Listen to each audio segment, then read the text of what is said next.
I personally don't think this fight will ever happen, and I'm not trying to be the negative guy. You like boxing fans in America, boxing fans in Japan. I'm not trying to be the negative person. I'm trying to give you guys not what I think about boxing, because I don't come on here just to talk about what I think about boxing. Oftentimes when I tell you guys things, I'm speaking from a place of knowing. You know, I'm very privy to a lot of things in boxing that maybe you guys aren't, because I got people in the business that I know, managers, friends, champions, contenders, prospects, all levels, amateurs, all kinds. I know all kinds of people in the boxing, so I get a lot of interesting information passed to me, right? But it's just common knowledge. It's common knowledge in boxing that when it comes to, and I'm not trying to talk bad about them, I'm just telling you guys what I've noticed over the years. So it's not me making disparaging remarks. I'm just telling you guys what I've noticed over the years, and it's common knowledge.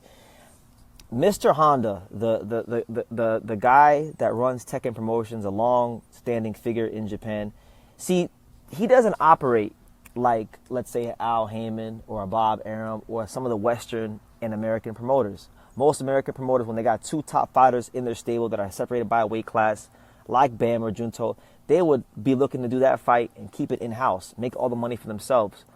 Mr. Honda don't approach it that way. From what I've seen over the years, Tekken Promotions is looked at as a family, and Mr. Honda does not like to match his fighters in-house. Does it happen every now and then? Yeah, every now and then, but most of the time it doesn't happen. Why do you think we never got Roman Gonzalez versus Bam Rodriguez, despite the fact that that fight's been talked about? That's the last guy from that era that Bam hasn't fought. Why do you think it hasn't happened? Mr. Honda and the way he goes about his business is a big reason why it hasn't happened. So I say all that, and I set the stage to say this. This is why I don't believe that Junto Nakatani versus Bam Rodriguez could ever happen. I talked to Nakatani's manager and trainer, and I don't, this is the first time I'm hearing that they rejected the fight. They were okay with the fight. I think I got a text message from Mr. Honda telling me he did not want that fight. So I don't want to say that Nakatani rejected the fight, because, actually on Monday we're gonna have lunch with him and his team, because we're very good friends. So I don't want to say that Nakatani rejected the fight. I think it was more Mr. Honda not wanting them to fight, just like Chocolatito Gonzalez and Bam.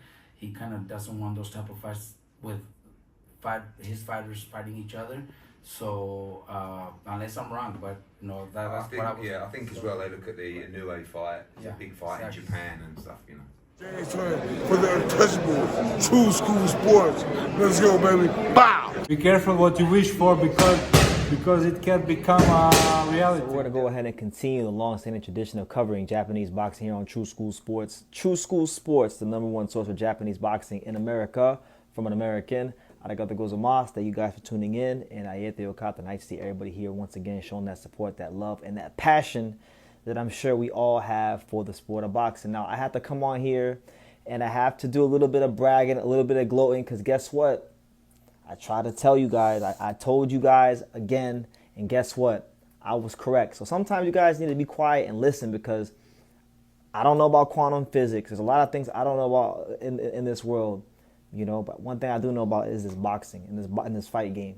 Now look, what's today? At the time, today's date, at the time me shooting this, today is July 29th. So this video will come out, I'm sure, days much after this. But back on March 23rd, I made a video. So that we're talking about 128 days ago. I told you guys this. So 128 days ago, I made a video on this channel, and you guys saw the beginning clip, a snippet of that video. And the title of the video was, "Will Mr. Honda ever allow Junto Nakatani to fight Jesse Bam Rodriguez?" Because in the boxing community, that's been a fight that people have been talking about, and I see a lot of people that are big fans of both fighters accusing the other fighter of ducking. I hear Junto fans saying Bam doesn't want to fight Junto, he's scared of Junto. I hear the Junto fans saying Bam is scared of Junto. And the truth is, it's impossible for either one of these guys to duck each other.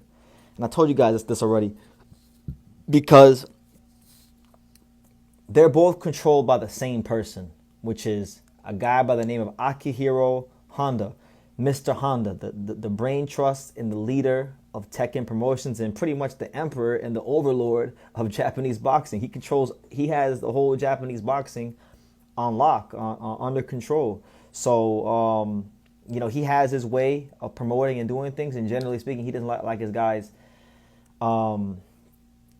He doesn't make in-house fights. He doesn't think with the American mindset. I told you guys this 128 days ago, and some of you guys liked it, some of you guys didn't. But guess what?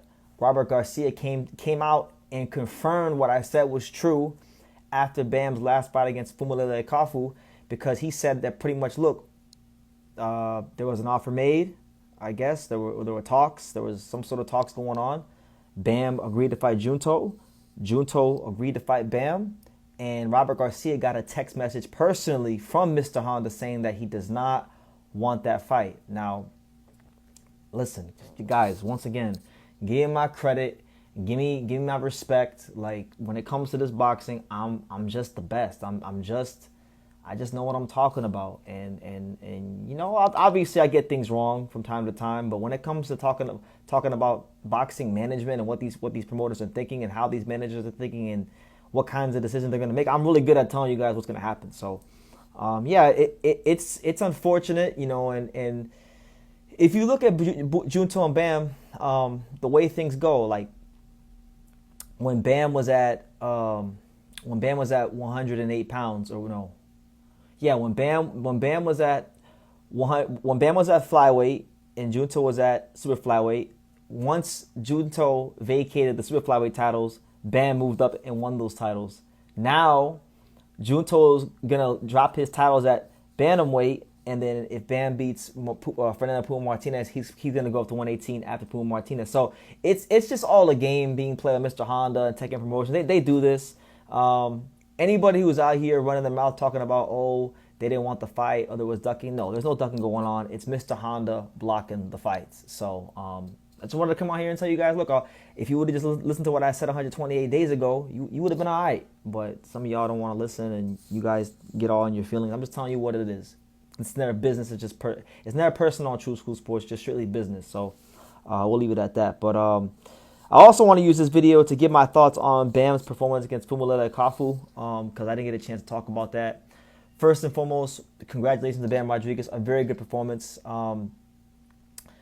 Kafu came with like an out-of-the-box type of game plan, because, you know, his whole game plan was to pretty much fight in the corners so Bam couldn't, you know, dominate him in the center of the ring. So it was good in the sense because Bam did have to work to find certain angles on Kafu, and Kafu did a good job of cutting off those angles. But Kafu just didn't have a lead hand, and he didn't have enough offense to keep Bam honest for the duration of 10 rounds. And I thought Bam showed a lot of poise to inevitably break down Kafu and break down the defense and the game plan of Kafu, because we know in the past when a fighter doesn't really come to win and kind of goes to survive, you know, it's hard to break these guys down. And I'm not saying Kafu wasn't in complete survival mode, but when you put yourself in the corner, no matter how many times you punch, it's just kind of hard to be aggressive. It's hard to be consistently aggressive out of the corners. It just is. So that being said, I thought Bam did a great job to get the stoppage. I think it was in the 10th round. He dipped down and then landed a right hook around the guard and ultimately wound up stopping him. So look, another title for him, and he continues to ascend up the pound for pound rankings and add to the legend of Bam Rodriguez. His next fight will be in November against Puma Martinez, and that'll be a good one. It'll be a chance to further solidify himself as the guy at super flyweight, and then after that he's going to bantamweight. They've already announced that he doesn't have any plans to pick up the last belt against Wilbaldo Garcia. And go undisputed. He's gonna leave that belt alone and go to 118 after Puma if he wins the fight. So yeah, you know, Kafu, I don't think he lost the fight for a lack of trying. I thought he did the best with what he had, but there was a clear lack of experience, and I think Kafu had some success. His punching power got Bam's respect, and Bam wasn't so quick to rush in. Bam had to be very calculated, because the little bit of shots he was getting hit with, he clearly felt enough to respect the power of Kafu. So I think it's the kind of fight for Kafu. If he can just add a lead hand to his arsenal, he can come back and be better from this fight. But right now, just ultimately, Bam Rodriguez is too skilled for him and too intelligent for him, and have to go back to the drawing board and add some things to his toolbox as his career progresses. But yeah, those are my thoughts. Robert Garcia confirms what I'm telling you. What I told you guys back in March was the truth. What I told you guys 128 days ago was the truth. So, you know, give me my respect. And yeah, once again, True School Sports, the home of boxing, the number one source of Japanese boxing in America, strikes again. So leave your comments down below. Make sure you guys take the time to subscribe. And like I say in every single one of these videos, you can love me or you can hate me, but I'm just a kid from Daniel. So until next time, take care, guys. Thank you for watching another video on the untouchable True School Sports Empire. For more great boxing content just like this, make sure you guys stay tuned and subscribe. You won't be disappointed.